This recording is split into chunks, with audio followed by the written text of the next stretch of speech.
তোমাদের পশ্চিমবঙ্গ মাদ্রাসা শিক্ষা পর্ষদ থেকে যে টেস্ট পেপারটি দেওয়া হয়েছে তার আজকে ইতিহাসের সমাধান হবে। এখানে তোমরা পুরো সেটটার সমাধান পেয়ে যাবে, অর্থাৎ পৃষ্ঠা নম্বর 349। প্রথম প্রশ্ন, আনন্দমাঠ রচনা করেন কে? বঙ্কিমচন্দ্র চট্টোপাধ্যায়। দ্বিতীয় প্রশ্ন, এশিয়াটিক সোসাইটি প্রতিষ্ঠিত হয় কত সালে? 1784 সালে। বিবেকানন্দ ছিলেন শ্রীরামকৃষ্ণের শিষ্য। মুন্ডা বিদ্রোহের নেতা ছিলেন কে? সেটা হচ্ছে বিরসা মুন্ডা। পরবর্তী প্রশ্ন, 1857 সালের মহাবিদ্রোহের সময় ভারতের গভর্নর জেনারেল ছিলেন কে? সেটা হচ্ছে লর্ড ক্যানিং। পরবর্তী প্রশ্ন, বর্তমান ভারত রচনা করেন কে? স্বামী বিবেকানন্দ। আধুনিক ছাপাখানার জনক নামে পরিচিত কে? সেটা হচ্ছে গুটেনবার্গ। একা আন্দোলনের নেতা ছিলেন কে? মাদারি-পাশি।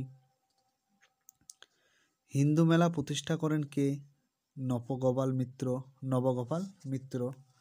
পরবর্তী প্রশ্ন, গদর পার্টি প্রতিষ্ঠাতা করেন কে? লালা হরদয়াল। গান্ধী বুড়ি নামে কে পরিচিত? মাতঙ্গিনী হাজরা।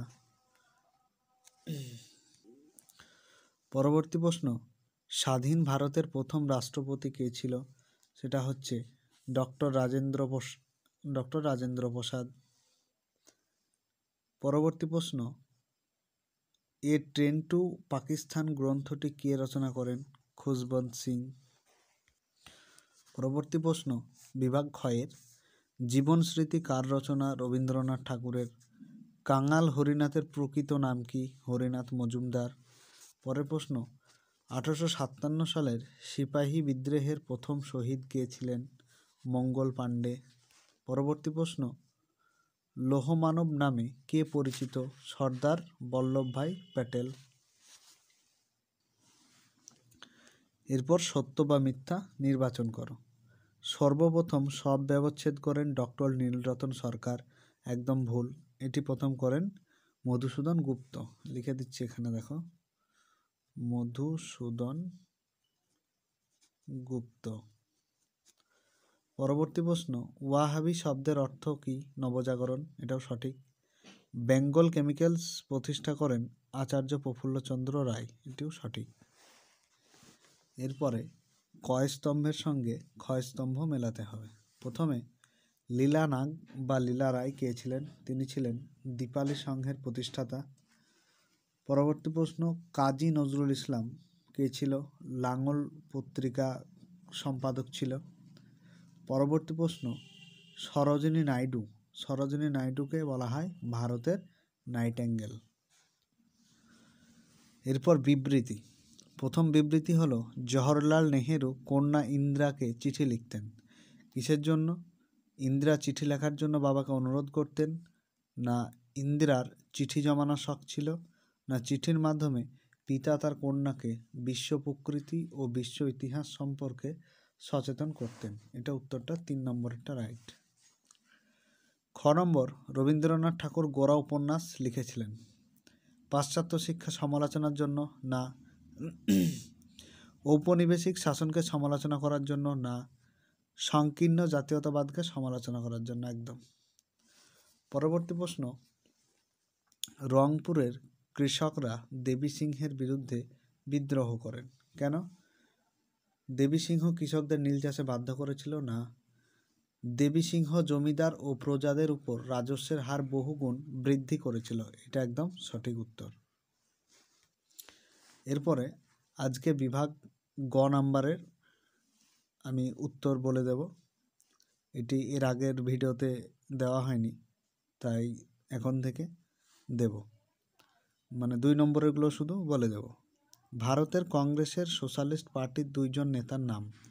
একটি হচ্ছে আচার্য নরেন্দ্র দেব, আর একটা হচ্ছে জয়প্রকাশ নারায়ণ। কার সময়ে কবে কলকাতা মাদ্রাসা প্রতিষ্ঠিত হয়? এটা হয় 1781 সালে ওয়ারেন হেস্টিংসের সময়। হেস্টিংসের সময়। পরবর্তী প্রশ্ন, ইলবার্ট বিল কি? ইলবার্ট বিল, এটি তোমরা দেখবা স্ক্রিনের উপর ভেসে উঠবে, তোমরা ভিডিওটি পজ করে লিখে নেবে। ইলবার্ট বিল বলতে যে 1883 সালে লর্ড রিপন দেখলো যে ভারতীয় যারা বিচারক ছিল তারা কিন্তু শ্বেতাঙ্গদের বিচার করতে পারতো না, তাই সে কি করলো যে ভারতীয়দেরকেও শ্বেতাঙ্গদের বিচার করার অধিকার দিল।